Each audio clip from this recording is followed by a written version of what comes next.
Nigeria, Africa's most populous nation, is a country of immense diversity, culture, and strength.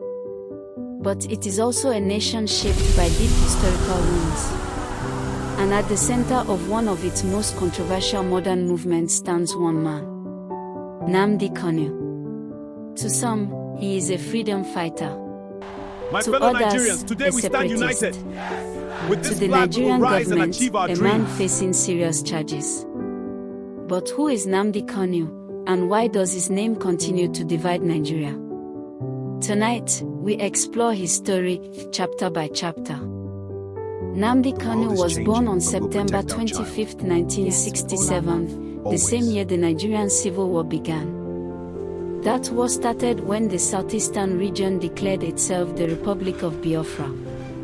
The conflict lasted from 1967 to 1970 and resulted in devastating humanitarian consequences. Millions died, many from starvation. Although Nigeria remained united after the war, the memory of Biafra never fully disappeared, especially among the Igbo people of southeastern Nigeria.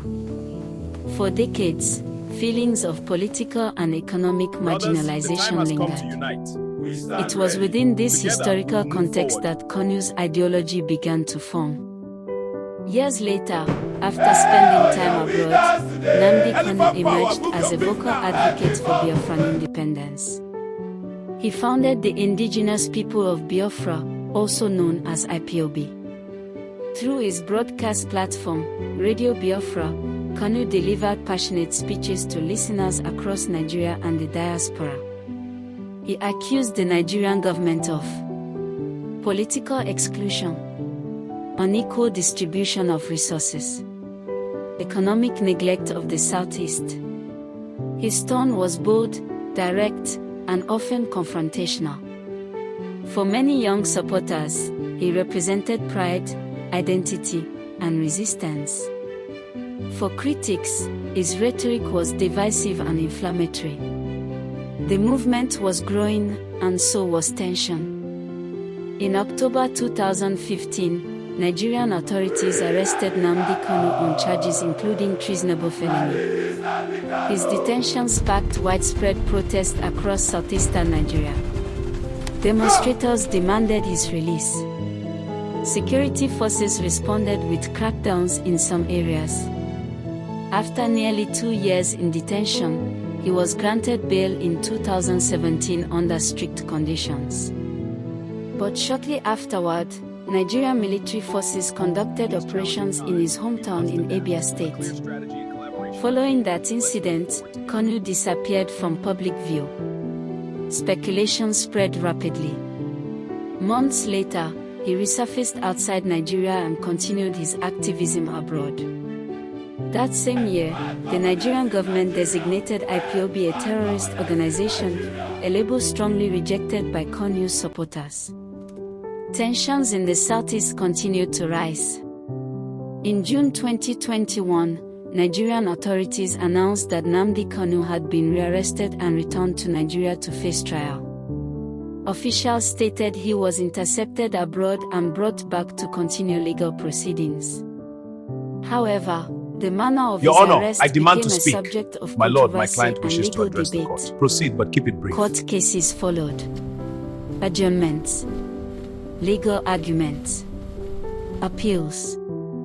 Meanwhile, southeastern Nigeria experienced periods of unrest, including sit-at-home orders and increased security presence. His case had evolved from a regional issue into a matter of national and international discussion. But beyond the courtroom and politics, the story of Nnamdi Kanu reflects a deeper question. How does a diverse country like Nigeria balance unity with ethnic identity? Nigeria is home to major ethnic groups including the Hausa Fulani in the north, Yoruba in the west, and Igbo in the southeast, along with hundreds of others. The challenge of national integration has existed since independence in 1960. For some Nigerians, secession threatens stability. For others, self-determination is a constitutional and moral right. ברוך אתה אדוני The אלוהינו debate מלך העולם אשר continues. קידשנו במצוותיו וציוונו And לעסוק emotions בדברי תורה. remain strong on all sides. Today, Nnamdi Kanu remains one of the most influential and controversial political figures in modern Nigerian history. To his followers, he symbolizes resistance and justice. To critics, he represents division.